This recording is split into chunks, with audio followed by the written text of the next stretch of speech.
नमस्कार, मी शीला. माझे channel Sheila with रेसिपीमध्ये तुम्हा सर्वांचे खूप खूप स्वागत आहे. तर आज आपण एक स्पेशल अशी रेसिपी पाहणार आहोत, ती म्हणजे उकडीचे मोदक. तर कसे बनवायचे आपण पाहूया. चला तर मग सुरुवात करूया. सर्वात अगोदर आपल्याला साहित्य काय लागणार आहे ते पाहूया. तर इथे मी हे 1 वाटी गूळ घेतला आहे, 1 वाटी खोबरं खीस घेतले आणि आपल्याला हे ते तांदळाचं पीठ 1.5 वाटी लागणार आहे.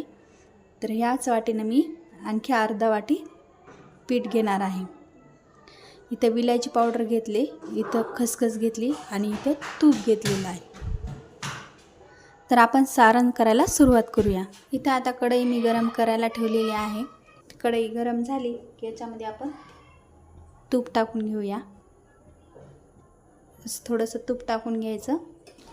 तूप गरम झालेले आहे, याच्यामध्ये आपण हे खोबरं किस टाकून घेऊ.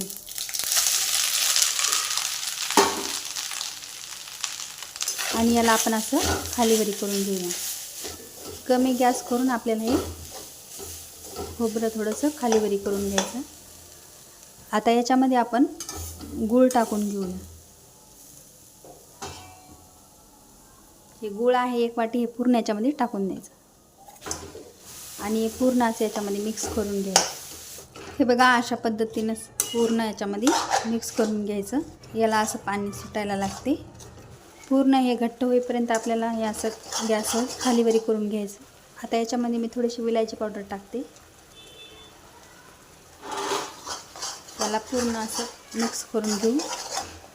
तर आता याच्यामध्ये आपण थोडीशी खसखस टाकून घेऊया आणि याला पूर्ण असं मिक्स करून घेऊ. तर अशा पद्धतीने आपलं सारण तयार झालेलं आहे.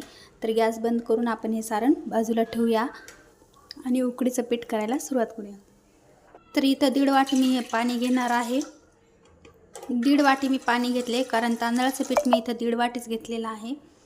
तर याच वाटीने मी तांदळाचं पीठ पण घेतलेलं आहे. ह्याच्यामध्ये लगेच आपल्याला तूप टाकून घ्यायचे. चवीसाठी थोडंसं मीठ टाकायचे आणि लगेच आपण याच्यात थोडीशी अशी साखर टाकून घेऊ आणि याच्यामध्ये हे दूध पण थोडंसं टाकून घेऊया, ज्याने की आपल्या मोदकाला पांढरा शुभ्र कलर येईल. हे बघा, ह्या पाण्याला उकळी आलेले आहे. तर इथे मी हे 1.5 वाटी पीठ टाकून घेतलेलं आहे. आता याला पूर्ण असं मिक्स करून घेऊ. आता याला 2 मिनटं असं झाकून घ्यायचं आहे आणि 2 मिनटं झाले की लगेच आपण एका प्लेटमध्ये याला मळायला घेऊया. 2 मिनटं झालेले आहेत, त्याला लगेच आपण काढून घेऊया. अशा पद्धतीने आपण हे काढून घेऊया.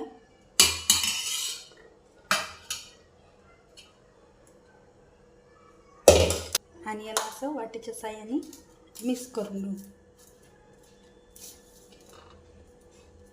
हे गरम असल्यामुळे पोळायची भीती असती, त्याच्यामुळे याला असं वाटीच्या साहाय्याने मिक्स करून घेऊया. त्याच्यावर थोडंसं कोमट पाणी करून टाकायचं आणि याला असं मळून घ्यायचं. तर हे गरम असल्यामुळे हाताला खूप चटके बसतात.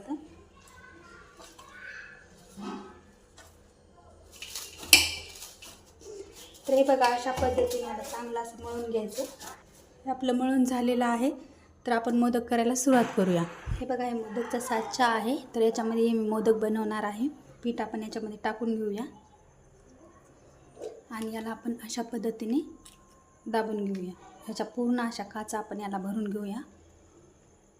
अशा पद्धतीने करून घ्यायचं आणि याच्यामध्ये हे सारण टाकून घ्यायचं. अशा पद्धतीने याच्यामध्ये असं भरून घेऊया. असं भरून घेतल्याच्या नंतर याच्यावरून असं हे थोडंसं याच्यावरून असं हे आपण लावून घेऊया. तर याला मी असं काढून तुम्हाला दाखवते.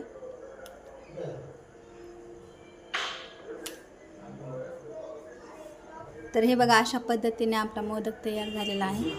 तर अशाच पद्धतीने मी हे पूर्ण मोदक बनवून घेते. अशा पद्धतीने हे आपल्याला पूर्ण मोदक बनवून घ्यायचे. हे पण मी तुम्हाला एक काढून दाखवते.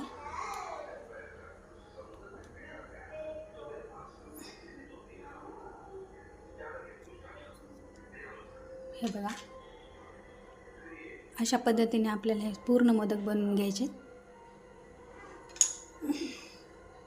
हे हे बघा अशा पद्धतीने हे मोदक बनवून घेतलेले आहेत. ते याला आपण उकडून घेऊया. हे बघा अशा पद्धतीने मी हे पाणी गरम करायला ठेवलेलं आहे. तर याच्यावर आपल्याला ही चाळणी ठेवून घ्यायची.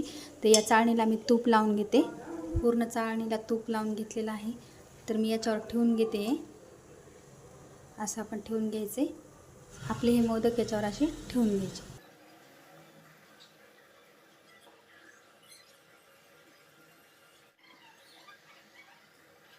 हे बघा हे मोदक मी ठेवलेले आहे त्याच्यावर.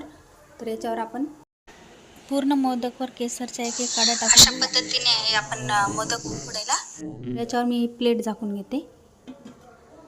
आणि आपल्याला याला 10 ते 15 मिनटं उकडून घ्यायचे.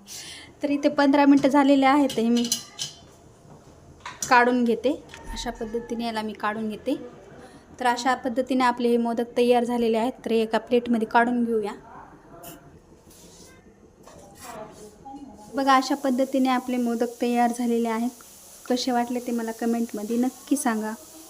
आणि आवडले असतील तर चॅनलला लाईक, शेअर आणि सबस्क्राईब करायला विसरू नका. तुम्ही माझा पूर्ण व्हिडिओ पाहिल्याबद्दल धन्यवाद.